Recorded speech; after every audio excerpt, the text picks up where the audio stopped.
Apple WWDC Part 2. Part 1 hari tu dah sembang iOS dan juga watchOS. Part 2 ni kita sembang macOS, tvOS dan juga visionOS. Kita start dulu dengan visionOS sebab ada dua je benda yang aku nak tekankan dekat korang. First kali, lepas ni visionOS akan lebih customizable, dan yang kedua, persona lepas ni akan lebih details daripada yang sebelum ni. Untuk tvOS pula pun ada dua juga yang aku nak tekankan dekat korang. First kali, kan selalu kalau korang tengok cerita tu, korang akan nampak play, pause, mute semua kan.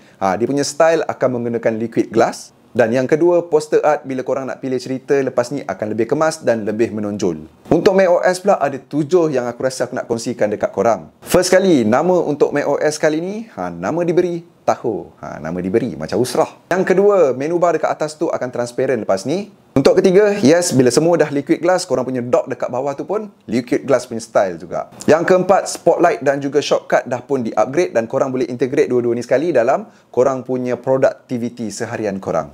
Folders pun korang dah boleh customize dengan warna dan juga emoji. Ada dua app yang korang kena fokus bila dah upgrade ke macOS nanti. First kali, phone app, sebab dia update phone app tu sama macam iOS, so banyak features.